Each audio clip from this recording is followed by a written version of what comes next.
오늘은 속건제 한번 고백합시다. 속건제 5대 제사의 마지막 속건제입니다. 속건제란 가시를 범했을 경우 또 남의 물건을 침해했을 경우 사용되는 파생된 말입니다. 다시 말해 죄과 가오, 법과 이런 말입니다. 따라서 속건제는 하나님과 이웃에게 가오를 범했을 때에 드려지는 제사가 속건제입니다. 그 제가에 따라서 하나님께 드려지는 제사인 것입니다. 이처럼 저지른 죄를 속함받기 위해서 드려지는 제사라는 측면에서 속건제와 속죄제의 차이는 사실 애매모호합니다. 지난주에 우리는 속죄제에 대해서 살펴보았습니다. 하지만 자세히 고찰하면 양자 간의 구별도 가능합니다. 속죄제는 하나님께 대한 직접적인 계명을 범했을 때 그 죄를 속함받기 위해서 드려지는 제사가 속죄제입니다. 우린 십계명 하면 무슨 계명? 답을 가르쳐줬네요. 계명하면 십계명인데 참 이렇게 착한 목사가 어디 있어? 네. 그렇죠. 1계명부터 10계명까지. 근데 여기서 구분해 보면 10계명에서 주로 1계명부터 4계명까지 범했을 경우 우리는 속죄제 하나님께 회개하며 나갑니다. 반면에 속건제는 하나님의 성물이나 인간 상호 간의 범가함으로 하나님의 권위를 손상시켰을 때 드려지는 것입니다. 또한 사회 공동체에 대한 해를 끼쳤을 경우 드려지는 제사가 속건제입니다. 그래서 10계명에서 5계명부터 10계명까지 인간과의 관계를 범했을 경우인 것입니다. 따라서 속건제의 특징은 다른 제사와는 달리 반드시 배상금을 반드시 지불해야 된다는 것입니다. 즉 하나님께 속죄의 제사를 드리기 전에 먼저 배상금을 반드시 지불해야 한다는 것입니다. 속죄제는 양이나 소나 비둘기를 잡아서 드리면 되지만 속건제는 그것 외에 덧붙여서 드려야 됩니다. 즉 자신이 해를 끼친 그 죄가에 대해서 5분의 1, 20%의 배상금을 다시 반드시 지불해야 한다는 것입니다. 따라서 속건제는 배상의 성격이 짙은 제사라고 볼 수가 있습니다. 그럼 하나님께서 속건제를 말씀하신 이유는 무엇일까? 사실 물건에 대해서 속죄하라는 것입니다. 하지만 물건은 인격이 아닙니다. 근데 어떻게 사물에 대해서 속죄를 명령할 수가 있겠습니까? 아니, 물건이 사람보다 더 가치 있게 취급되는 것인데 이래도 되는 것입니까?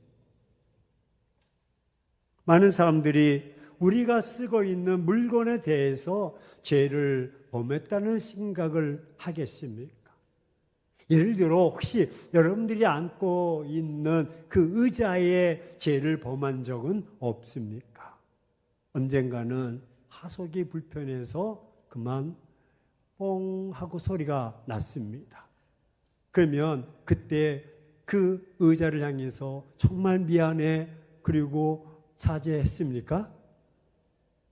네. 이 참 난처합니다.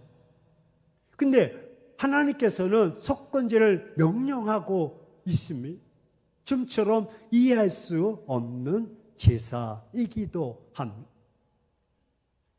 하지만 하나님께서 속건제를 요구하시는 것은 이유가 있습니다. 그 이유가 무엇입니까? 어떤 사람이 사용하는 물건에 대한 실수나 또 잘못된 행동 때문에 서로 간에 관계가 무너지는 것을 방지하기 위해서 명령하신 것이 속건제입니다.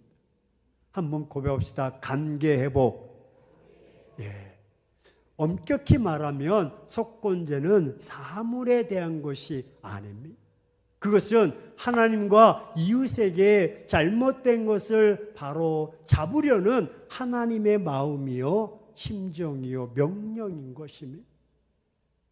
예, 하나님은 속건제를 통해서 하나님과 또 이웃과의 관계를 회복시키려고 속건제를 드리라고 말씀합니다. 그렇다면 두 가지 아닙니까? 하나님과 이웃. 하나님, 먼저 하나님의 성물과의 관계입니다. 즉 하나님과 관계에 대한 회복을 하라는 것이죠. 오늘 5장 15절에 누구든지 여호와의 성물에 대하여 부지 중에 범죄하였으면 여호와께 속건제를 드리되라고 말씀합니다. 여기서 성물이란 하나님께 드려진 모든 것을 의미합니다. 즉 하나님의 성물을 범한 것이란 그릇되게 사용하는 행위를 말합니다. 하나님께 마땅히 드려야 할 제물이나 그 헌물을 드리는데 소홀히 했거나 그릇되게 사용하는 행위를 말합니다. 사실 하나님께 드려지는 것은 다 거룩한 것으로서 더 이상 인간이 소유가 될 수가 없습니다. 그것은 반드시 구별되어서 오직 하나님의 선한 뜻에 사용되어야만 합니다. 만약에 욕심을 따라 성물을 제멋대로 사용했다고 합시다. 그러면 하나님께 드리는 일을 소홀히 했다는 것이고 그것이 바로 죄가 된다는 것입니다. 그것은 분명 하나님의 권위를 무시하는 처사입니다. 다시 말해 하나님보다 물질을 더 사랑하는 죄악이 되는 것입니다. 그럼 하나님께 드려진 성물은 도대체 무엇입니까? 여기 성물이라고 하는 것은 하나님께서 요구하시는 10의 1조와 소산의 첫 열매 그리고 드려지는 헌물입니다. 이런 것들은 제물로 드리기 전에도 다 하나님의 것이었습니다. 그래서 그것들을 드리지 않는 것은 죄를 범하는 것입니다. 하나님의 것을 도둑질함으로써 하나님께 죄를 범하는 것입니다. 그렇습니다. 여러분, 10의 1조는 하나님께 드려진 성물입니다. 하나님의 것입니다. 10의 1조는 자신의 것이 아닙니다. 10의 1조는 마땅히 하나님께 드려야 할 하나님의 것입니다. 아멘이십니까? 따라서 11조를 아예 드리지 않거나 또는 적당하게 부족하게 드리는 것도 다 죄가 됩니다. 왜? 하나님의 성물을 그를 범과는 죄에 해당이 됩니다. 다시 말해 11조를 내지 않거나 부족하게 드리는 것은 범죄인 것입니다. 하나님의 소유를 자신이 가로채는 중한 범죄 행위인 것입니다. 그래서 성경은 11조에 대해서 거듭해서 강조하고 그리고 11조의 성실한 이행을 강력하게 명령하고 있는 것입니다. 이것은 오늘날도 동일하게 적용이 되는 것입니다. 즉 11조의 명령은 모든 성도들이 마땅히 지켜야 될 규례인 것입니다. 하나님께서 대표적으로 말씀하신 규례를 어긴 것은 11조와 소산의 첫 예물입니다. 여러분, 11조는 세금의 뜻을 가지고 있고 공동체 유익을 위해서 교회를 위해서 쓰는 것입니다. 교육을 한다든지 구제를 한다든지 선교를 한다든지 수리를 한다든지 교육자들의 그 사례를 주는 것이죠. 11조를 정당하게 드리지 않는 것은 속죄제를 여러분 드리지 않는 것과 같은 것이고 하나님과의 관계가 멀어지는 것입니다. 그래서 속죄제를 드려야 하는 것입니다. 그렇습니다. 하나님의 성물을 그릇대하는 것은 하나님에 대한 기만 행위가 되는 것입니다. 성경의 역사를 한번 보십시오. 오랜 기간 걸쳐 이스라엘 역사는 사람들이 얼마나 손쉽게 하나님의 것을 도둑질할 수 있는가를 예증해 주고 있습니다. 보십시오. 이스라엘 사람들은 해마다 대뿔이 되면서 여호와 앞에 1년에 3차례씩 모여서 축제하는 거행을 명령을 받았습니다. 그러다가 시간이 점차 지나면서 그것도 흐려지고 에스라와 느헤미야 시대에 그때 그것을 깨닫게 되는데 그들은 오랫동안 닫혀져 있었고 소홀히 취급해왔던 성경을 찾아서 읽기 시작합니다. 그리고 성경을 대하고 그들은 그들의 신앙의 삶이 얼마나 태만했으며 하나님 앞에 불신했으며 얼마나 심각했고 얼마나 오랫동안 계속되어 왔는가를 알게 되었습니다. 그래서 이스라엘 백성들은 모두가 여호와 앞에 나와서 목 놓아 울었던 것입니다. 즉 회개한 것이죠. 하나님의 것을 도둑질하고 이웃의 것을 강탈하고. 하지만 그때 잠시뿐 그 50년 후에 이스라엘 사람들은 하나님께 드려야 할 것을 또 상습적으로 사치합니다. 그리고는 이렇게 말하기도 합니다.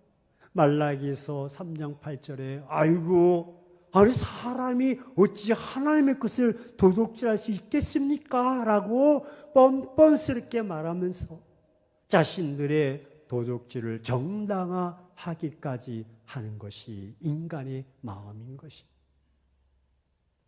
이런 생각과 행동들은 지금도 이어지고 있습니다. 이런 생각과 행동들은 다 하나님에 대한 기만 행위인 것. 어서속히 돌아서야 되고 어서속히 하나님께 속건제를 드려야 될 줄로 믿습니다.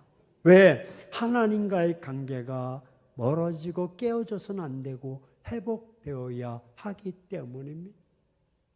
다음은 하나님과의 관계가 회복되면 이웃과의 분쟁이 있을 경우 속건제를 드렸습니다.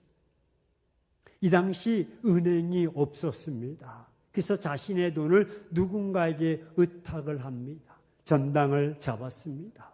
물건을 가지고 회수가 안 되는 경우입니다. 남의 것을 도둑질하는 경우, 남의 것을 강제로 빼앗는 경우, 남의 물건을 습득한 경우, 강탈한 경우, 남의 물건을 범죄에 동참했을 경우 너희는 반드시 속건제를 드려라. 왜? 그것으로 인해서 이웃과의 관계가 단절되기 때문에 반드시 잘못을 뉘우치고 회개하라는 것입니다.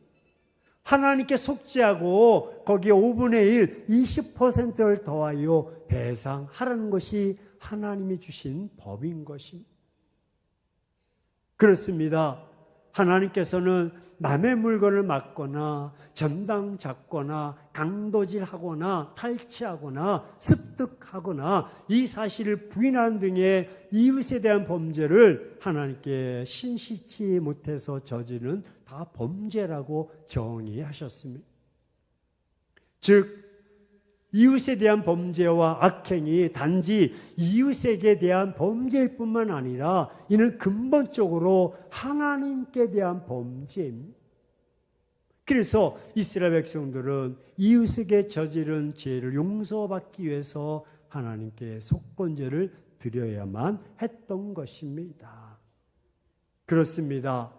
이웃에 대한 악행은 바로 하나님께 대한 범죄입니다. 왜냐하면 모든 인간은 하나님의 형상으로 창조되었기 때문입니다. 그러므로 이러한 인간에 대한 범죄는 그 인간을 하나님의 형상대로 지으신 하나님을 무시하고 모독하는 행위인 것입니다. 그리고 더 나아가서는 공의로 세상을 통치하시는 하나님의 통치 행위를 거스리는 일이기 때문입니다. 이처럼 모든 죄가 하나님을 향한 것이기에 더욱 범죄하기를 두려워해야 하는 것입니다. 생각해 보십시오. 만일 이웃을 향한 범죄가 단지 이웃을 향한 것이요 하나님과는 무관한 것이라면 이 세상이 어떻게 되겠습니까? 그래서 하나님께서 그 범죄에 대해서 전혀 상관하지 않는다면 과연 이 세상이 어떻게 되겠습니까? 아마도 모든 사람들은 일평생 법망을 피할 수만 있다면 범죄를 서슴지 않을 것입니다. 왜? 안 잡히면 되니까. 피하면 되니까. 우기면 되니까. 오직 자신의 유익만을 위해서 이웃을 해치는 일도 서슴지 않을 것입니다. 왜냐하면 이렇게 범죄를 한다고 해도 살아있는 동안만 잘 넘기면 된다고 생각합니다. 그럼 그들은 더 이상 심판받지 않을 것이라고 생각합니다. 실로 오늘날 하나님을 알지 못하는 많은 사람들이 이런 모양으로 살아가고 있습니다. 심지어 하나님의 자녀들도 말입니다. 다른 사람의 눈에서 피눈물을 내면서 빼앗은 물질로 부와 권력을 차지하고 아무런 두려움 없이 살아가고 있습니다. 그들은 스스로 생각하기를 그렇게 강탈하고 약탈하고 빼앗고 그렇게 속여가면서 우리는 나는 안전해, 나는 영원히 평안해, 나는 영원히 행복해라고 말합니다. 그러나 결코 그럴 수 없습니다. 그들의 범죄는 마지막 심판날에 반드시 심판받게 될 것입니다. 그들이 이웃의 눈에서 피눈물을 흘리게 한 것을 철저하게 후회하게 만들 것입니다. 그럼 어떻게 해야 됩니까? 그것은 바로 배상하면 됩니다. 오늘 5장 16절에 성물에 대한 잘못을 배상하라. 그것의 5분의 1을 더하여 제사장에게 줄 것이요. 제사장은 그 속건제의 순양으로 그를 위해서 속죄한즉 그가 사함을 받으리라. 할렐루야. 말씀드렸듯이 속건제의 특징은 무엇보다 하나님과 또 이웃에 대해서 해를 끼친 그 피해에게 5분의 1의 배상금을 덧붙여 갚으라는 것입니다. 곧 하나님의 거룩한 성물에 피해를 입혔다든지 혹은 이웃의 재산을 착복했거나 횡령했거나 탈취했을 경우 그 죄를 깨닫고 5분의 1을 더해서 배상하라는 것입니다. 이렇게 하나님과 이웃 앞에 죄 용서함을 받기를 원할 때 배상액을 덧붙여서 갚아라. 먼저 자신이 피해를 끼친 그 물건뿐만 아니라 그 물건의 5분의 1의 배상액을 덧붙여서 갚으라는 것입니다. 여러분, 이 같은 배상을 성실히 이행하고서야 비로소 하나님께 속죄를 드림으로 그 죄를 사함받을 수가 있게 된 것입니다. 이것은 무엇을 의미합니까? 단지 진정 죄사함을 원하는 자는 단지 말로서만 모든 것을 무마하려 들어서는 안 됩니다. 하나님과 이웃에게 참된 용서와 화해는 가해자가 자신의 최선을 다해 피해자에게 성의를 표현해야 한다는 것입니다. 배째하면 안 된다는 것입니다. 그럴 때 비로소 서로 간의 관계, 하나님과의 관계, 이웃과의 관계가 꽃 피어나는 화목이 있게 되고 관계 회복이 있게 되는 것입니다.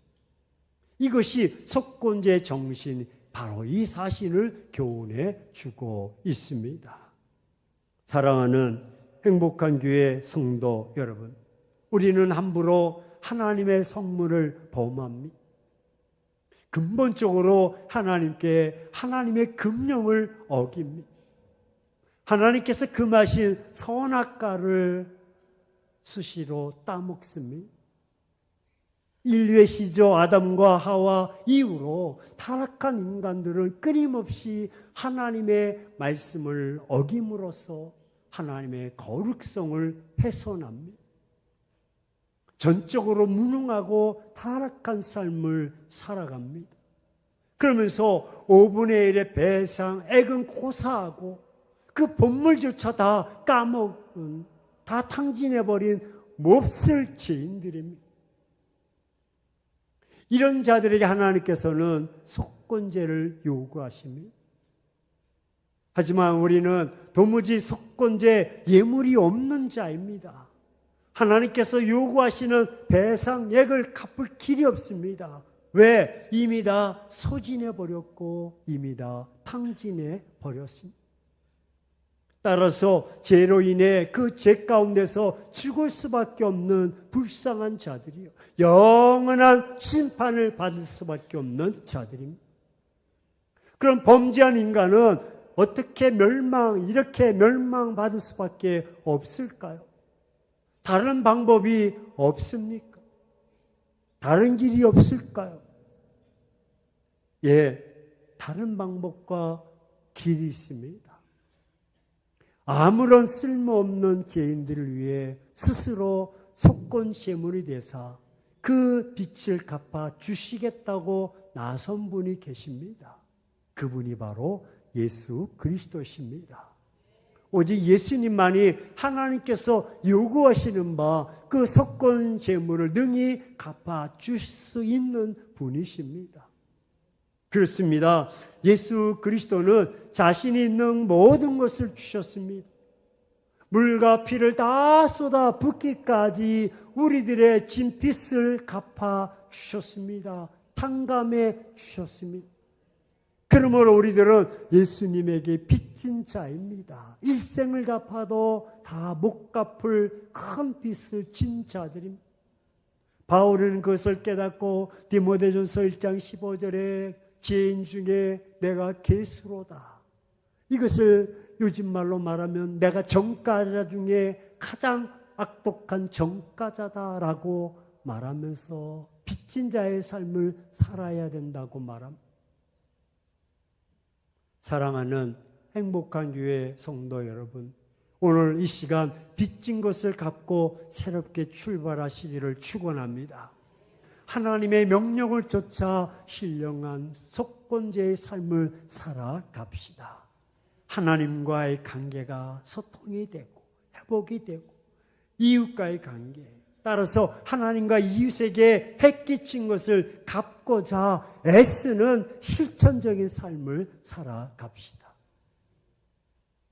흔히 말하기를 띵겨먹고 몰라 그러지 말고 거리가 멀어져가는 삶이 아닙니다. 우리가 혹시 하나님과 이웃에게 지은 죄를 묵인함으로써 하나님께 범죄하고 불순종하고 자기 양심을 거린 적이 없는지 생각해 봅시다. 만약 있다면 먼저 하나님 앞에서 자신의 죄를 회개하고 그리고 관계를 회복하고 이웃을 위해서도 회개하고 기도합시다. 더 이상 하나님의 것을 범하지 맙시다. 하나님의 것을 범하고도 잘 살고 계십니다. 이제 더 이상 이웃의 것을 범하지 맙시다. 이웃의 것을 탈취하고도 행복하십니까? 만약에 하나님의 것을 범하고도 또 이웃의 것을 탈취하고도 잘 살고 행복하시다면 아마도 여러분의 구원의 삶을 고려해 보셔야 합니다. 진정 하나님과의 관계가 회복된 삶입니까? 혹이 이해합니다. 가정의 경제적 문제와 여러 가지 피치 못할 이유로 인해서 신앙의 경륜으로 인해서 아직까지 하나님의 것을 온전하게 드리지 못하는 성도님들도 계실 것입니다. 오늘 추석 때 왔는데 상당히 불편하네 느끼신 분도 계실 것입니다. 하지만 이제부터 하나님께 드릴 수 있도록 힘써 보십시오. 노력해 보십시오. 왜? 관계가 회복되어야 됩니다. 그래야 더 큰 것을 얻을 수가 있고 누릴 수가 있습니다. 그렇습니다. 믿음은 갚는 것이고, 믿음은 다 해결하는 것이고, 믿음은 청산하는 것이고, 믿음은 새롭게 출발하는 것입니다. 여러분에게 질문합니다. 돈을 빌려줄 때가 기쁩니까? 받을 때가 기쁩니까? 네? 빌려줄 때? 받을 때. 아니, 내 돈, 내가 빌려줄 때 얼마나 기뻐요. 근데 사람의 심리는 빌려줄 때가 기쁜 게 아니라 빌려준 걸 받을 때 기뻐. 아닌 사람 손 들어봐요. 아이고, 내가 그걸 갚을까, 저거 안 갚을까 막 고민을 많이 했는데 다 갚아. 네, 여기까지만 생각하는데 저는 더 깊게 생각했어요. 자, 돈을 빌렸어요. 그래서 빌릴 때 기쁠까? 그 빌린 돈을 갚을 때 기쁠까? 지휘자님, 빌릴 때 기뻐요. 나 빌렸어. 그게 기쁠까? 그걸 모아가지고 다 갚을 때 기쁠까?